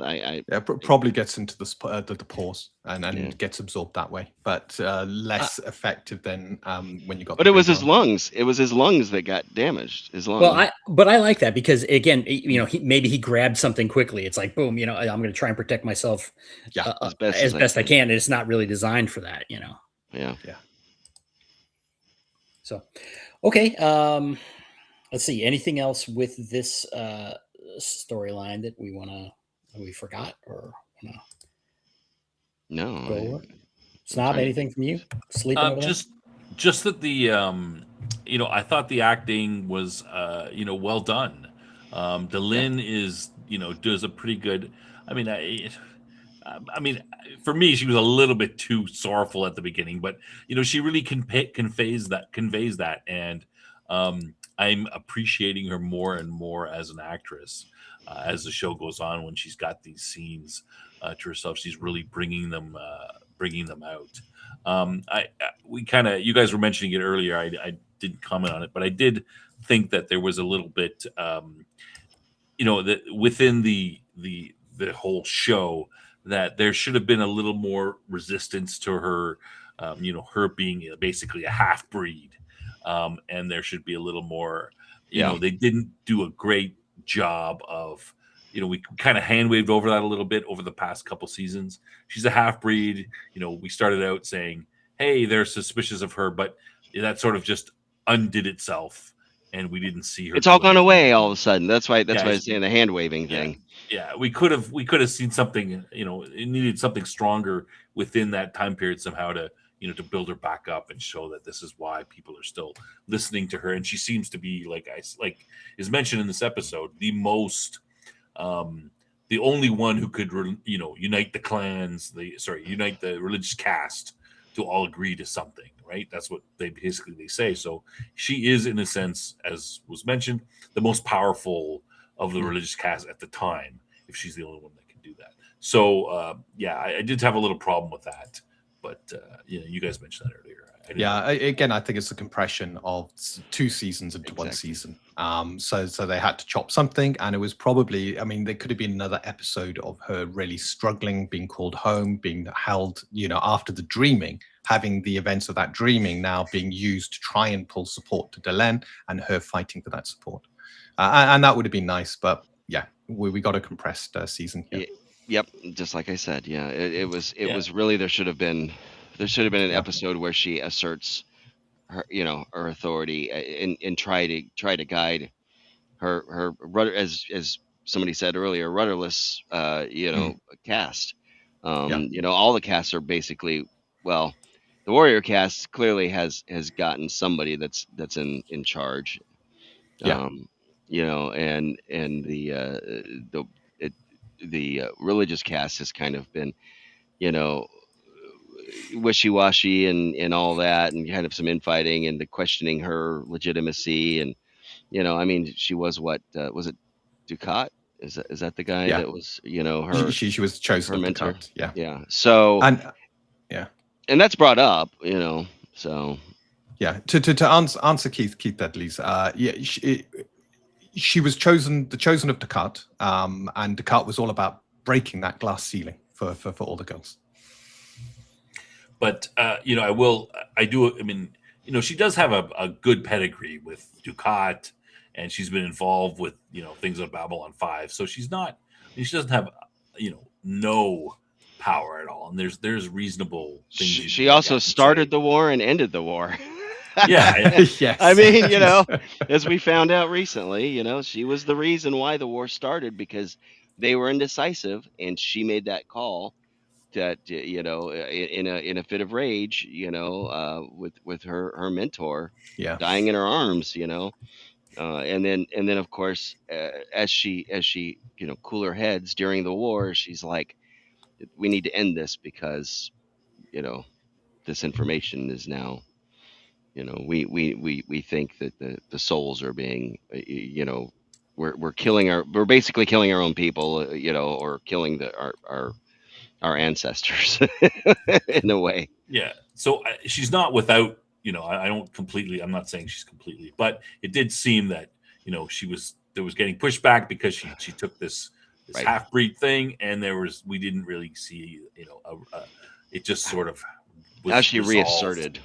Yeah, it's just like, okay, we're going to forget that she's a half-breed and all our, racism before that and how we didn't trust her, and now we're going to go back to trusting her again. Yeah. So, yeah. I think that's all I had, Cam. Okay.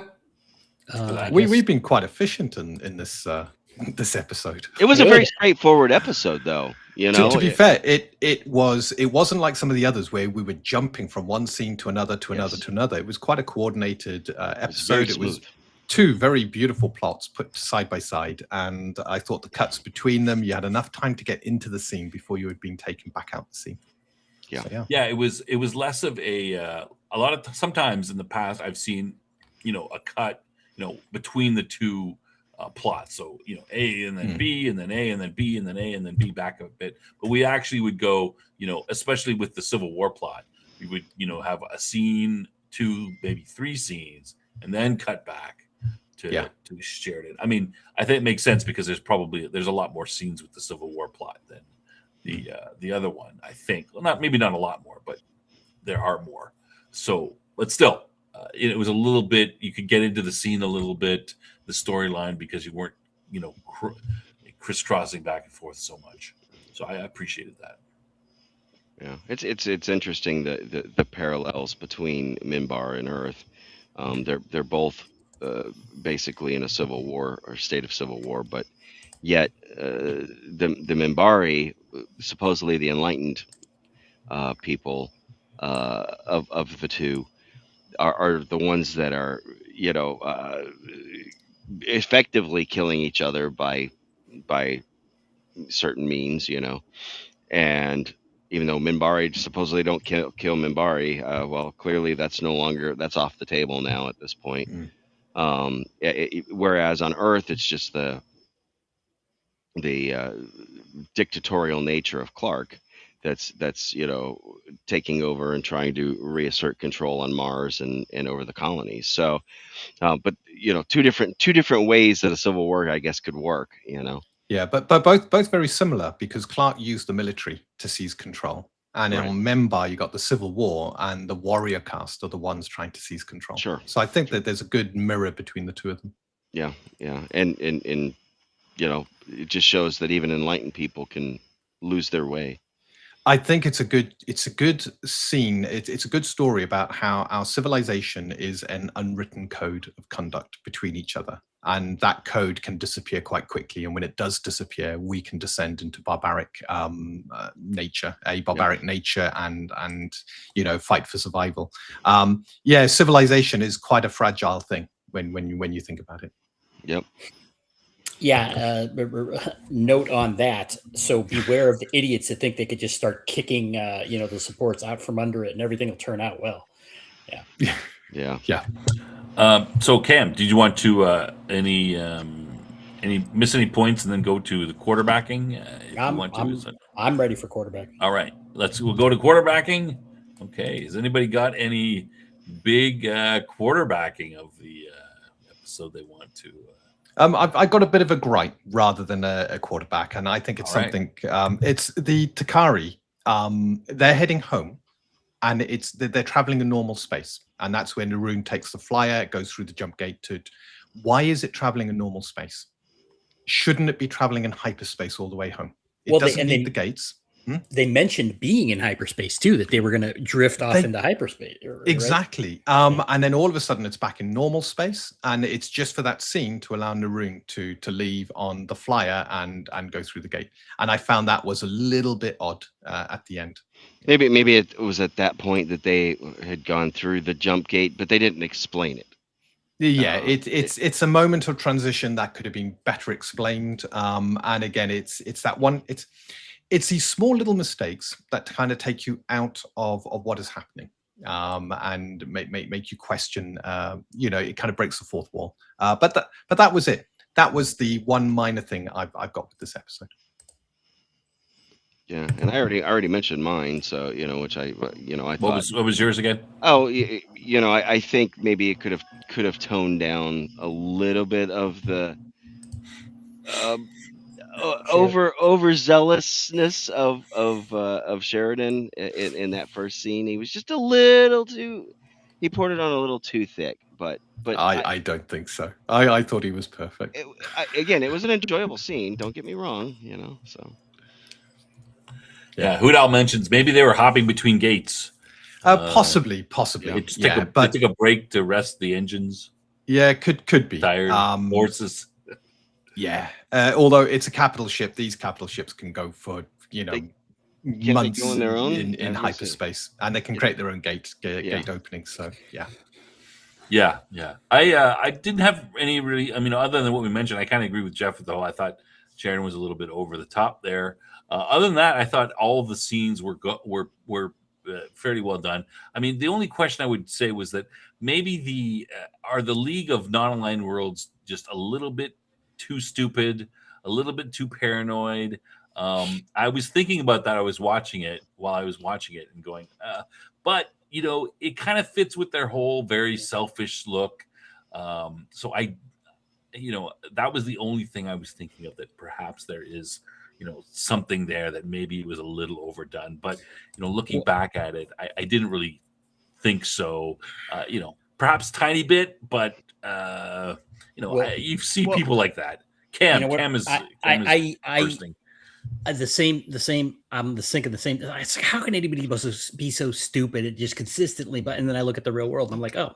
Yeah. You're constantly reminded. Just watch the news or and it's not like the League are acting in a way that hasn't been portrayed in previous episodes. They are continuing to be consistent in their approach, and that's what I like. So even though they are being absolutely idiotic in this one, it's not like the script has changed the way that the League operates just to fulfill the episode. The script has taken how the League operates and then put it into the episode. And for me, it showed the League as they are very naive, very disparate, but at the end of the episode, it shows them uniting and speaking with one voice. And I think that's fantastic. That's a great message.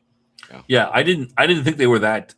Yeah, they were definitely consistent, and I didn't think they were that idiotic. I agree with Cam. You can look around and you can see and go, no, I mean, is that really that unrealistic the way they're acting? Just No, look at the United Nations. I mean, come on. It's pretty much. Yeah, but I'd say the United Nations are idiotic as well. So yes, they are.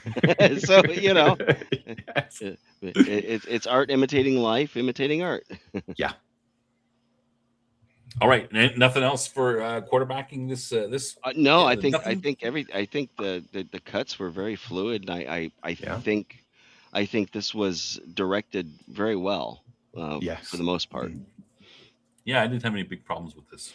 Yeah, and even the scene, obviously the CGI is dated, but there's that scene where Delynn is on the ship and she's watching, obviously what the city looked like and what her home looked like, and she even told the story about her father carrying her on his shoulders, through the city, and and what a great place, magnificent place it was, and even Lanier says, yeah, it was a beautiful city, and with a little bit of sadness, I think, in his tone, so. I guess I'm just thinking about that scene or that stuff. Maybe one tiny little gripe, but I would assume that this is because they do the CGI afterwards. We see the Minbari city, which looks the waterfall coming, and then these people are running around like they're being attacked or something. But yeah, you're like, okay. I mean, I don't see anything burning. I don't see anybody shooting each other. It's just like, okay, we got this beautiful Minbari city, and then let's make a couple people run around because maybe it'll make us think that's chaos. But I mean, that's pretty minor. Yeah. Again, a lot of this stuff, if they had the original footage, they could just redo the CGI, and a lot of the episodes would just pop and it would fit. Oh yeah. I mean, without give it the Star Trek original series treatment. Yeah, redoing all the CGI. Yeah. I don't know.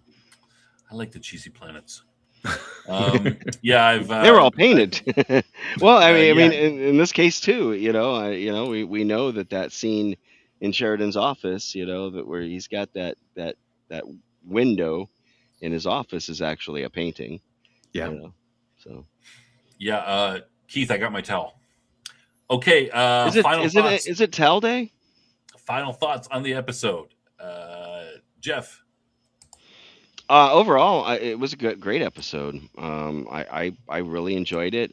Clearly, they're setting us up for some more on the Minbari Civil War. Be very interesting to see how how that gets resolved. Sorry, I think I kind of liked the way that Sheridan got the non-aligned worlds on board without them thinking that they were the ones who were demanding it. They and so they think they won, and really Sheridan got exactly what he wanted. So overall, I think it's great. I think we're building up to some future stuff. Hopefully the compression doesn't of the season does not force anything undue, but overall, I'm leaning 8.5 to 9 on this one. So yeah, I think it was a good episode. Dean. It feels like a return to form. The pacing was great. You didn't feel it was being rushed. It's almost like, you're almost given hope that they're returning back to the normal pacing of episodes. They compressed the first part of the season, and maybe now going forward, we're going to have episodes where they give the time to each of the scenes and to each of the plots to really have an impact throughout the episode.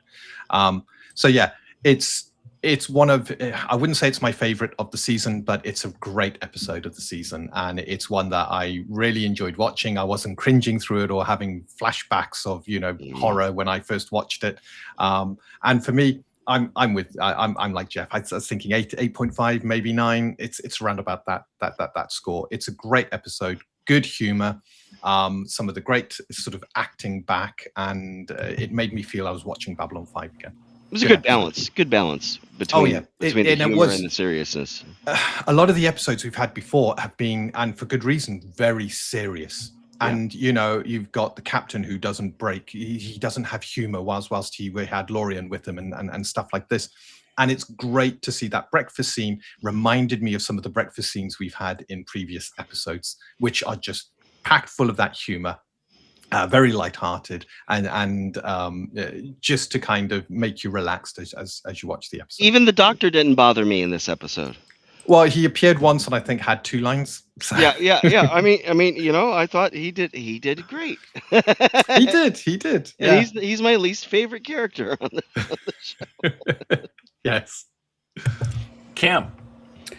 I like the episode pretty well. I think I'd give it an 8. And I agree with the other points you guys have made that having the 2 solid storylines that were dealt with effectively was kind of refreshing.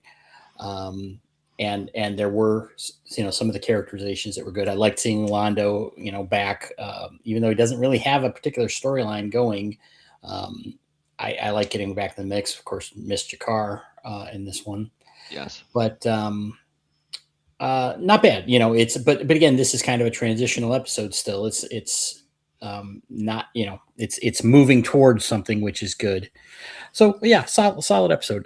Just I don't want to spend any real time on it, but since I wasn't here last week, I just wanted to mention a few things. I hated last week's episode. I some of the stuff with Garibaldi, I was like, what is even going on here? I really didn't like it. But I guess I missed my opportunity to go into that in depth, but I just wanted to just make a quick note of it. Yeah, I did too, because I was on the road listening to you guys. So I think I gave it a rating though, didn't I? Like a 7.5 or an 8, something like that. So it was I didn't hate it, but it was kind of it was all right. So All right. For myself, I'm going to give this. I'm going to be a little lower than everybody. I mean, it's better. Last week, I think I gave a 7. I think I was a little generous, or 6.57. I would go with a 7.58 for this one. A little bit lower than you guys, but it wasn't bad. I think maybe the weird Sheridan, giggling to himself. Maybe I took that worse off than everybody else did. It wasn't that bad. I mean, Dean likes the humor of the show. I don't. I mean, it's okay. I'm not really that a big fan of it. Sometimes it seems a little bit just sort of, not great humor. It's okay, but I think that's probably the things that lower the episode. It's because you're Canadian, and we talk about Canadian humor. So. Yeah, I know. Canadians have high standards because we got all these comedians that. Come and I've only got one thing to say to you, Snob. Zooty, zoot. Yes. Yeah. That's hilarious. Like I just saw that and I'm just like, oh my god, it's Zooty, zoot. What I did was like, what is that?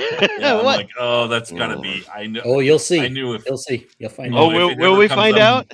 Oh, I'm probably. Are they going to be watching an episode of that or something at some point? I'll probably hate it.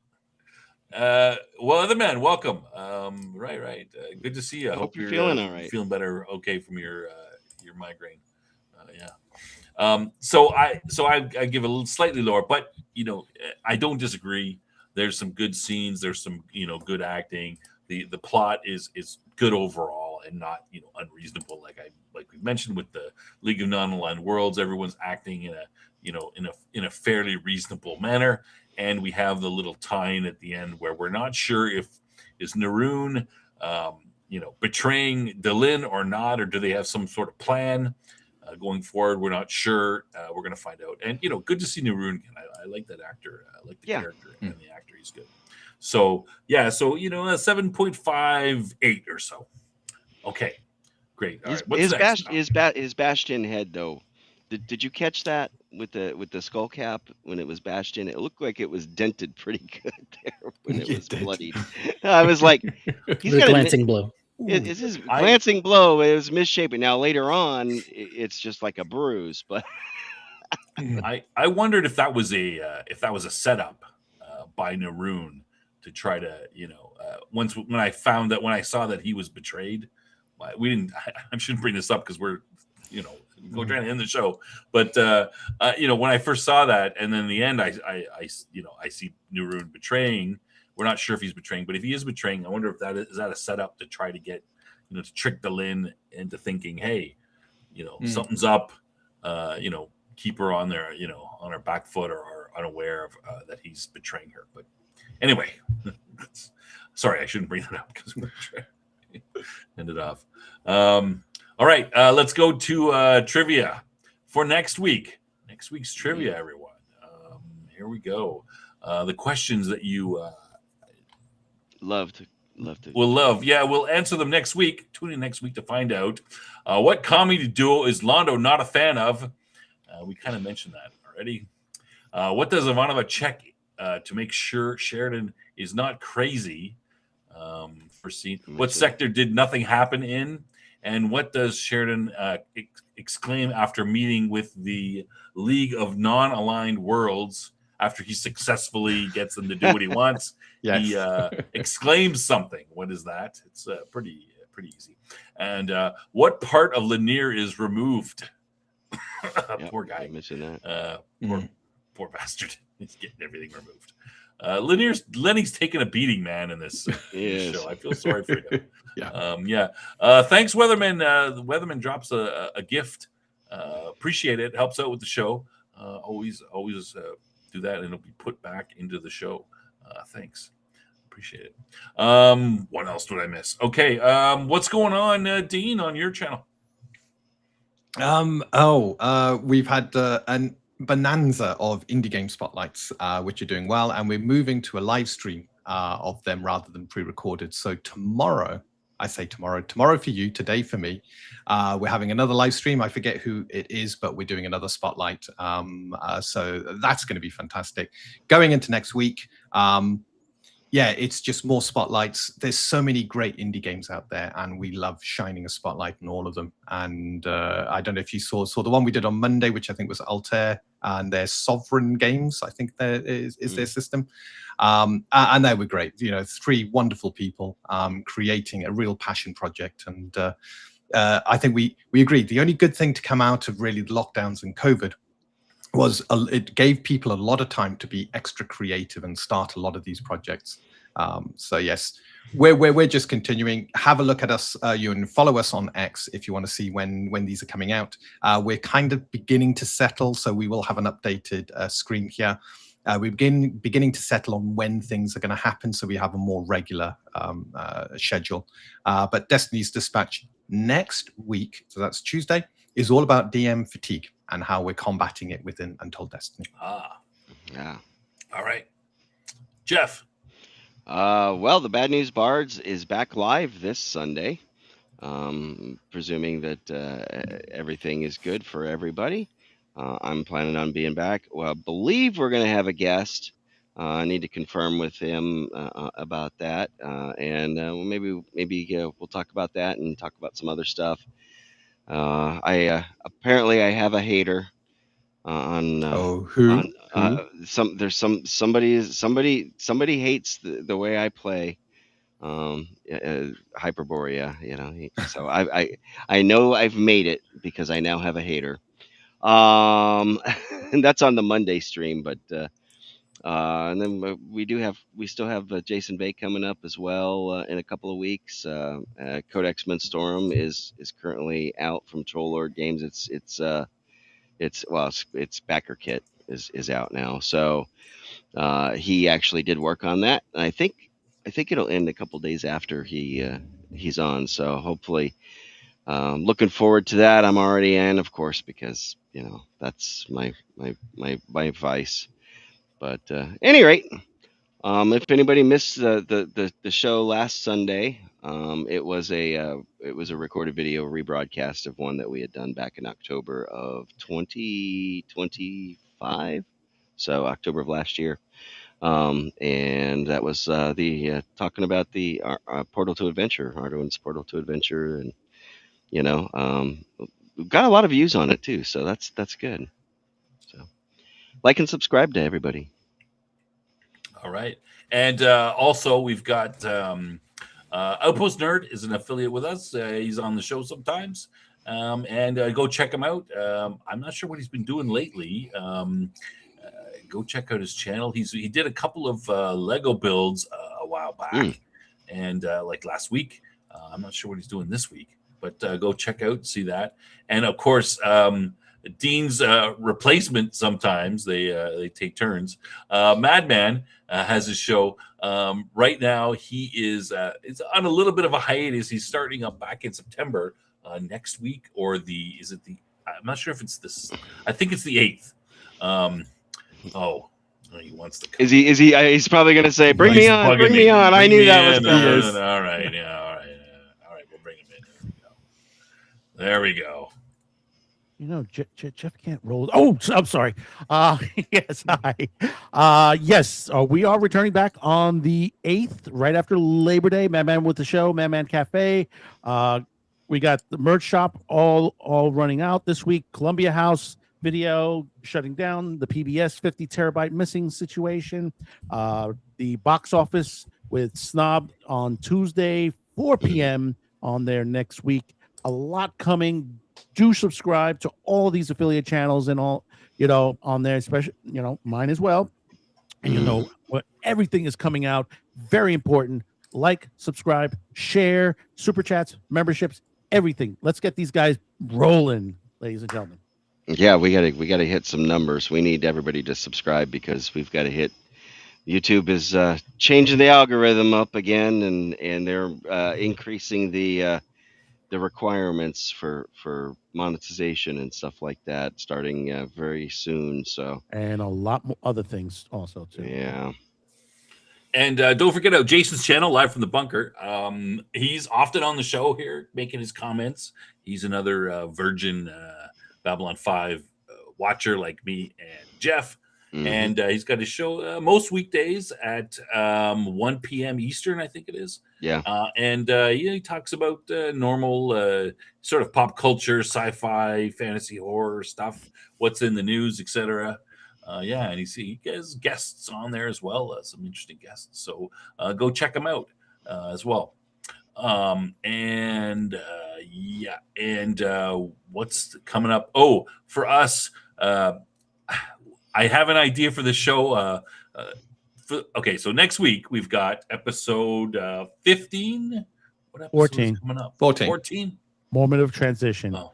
I know 15 is an important one. I know 15's 15's important. That's after. Yeah. So next week, of course, on the show, we'll have the next episode 14. And of course, we have the other show on this channel is the Top Lofty Lounge, which we do sci-fi related stuff, which this week we have a topic. I haven't confirmed yet. We're gonna talk about it. What we're gonna be talking about. It might be Rick and Morty. Might do that. It's looking at Rick and Morty, the show, and a little bit of a deeper dive into it and what's going on with there. And I will mention that somebody mentioned it in the chat. Let me get rid of this. King. Yes, Hoot Owl mentions that 4 more days till the Space King board game Kickstarter. Those of you who don't know, Cam and I are both big fans of Space King. And last week we talked about Warhammer 40K, the thing that Space King parodies, of course. But we will. We always watch Space King, and we'll always do a new episode. I guess episode 5 is supposed to drop soon, and so we will look at that when it comes out. Of course, we're always watching. But check out. We'll be. There's a board game Kickstarter. That's what they say. Yeah. There's you gotta get the guys behind it on, man. What guys? Whoever's someone would have created it. Yeah. Whoever the creator is. Yeah, they're. Yeah. Oh, get them on this show. Oh, we could try. They're pretty big. Are they? They're pretty big. I don't know if they're gonna come on our show. There is one more. I gotta start booking for your show too. There is one more thing I want to add. I spoke with Critical Blast, RJ from Critical Blast. He's told me, remember we interviewed him with the Remo Williams book. They're sending it to be reviewed. If everything goes right, it goes to print next week. So we should be. It's going to be pricey. 412 pages in color Ooh, for the Remo Wow. Williams graphic novel. Wow. Big. All right. Going to be big and meaty. All right. Yeah. So, okay. So that's everything. Thanks everybody for watching the show. Appreciate you coming by. Like and subscribe on your way out and check out everybody else's channel. Give them a little love as well. Thanks for coming by, and we'll see you next week. Good night, everyone. Good night. Zoot zooty.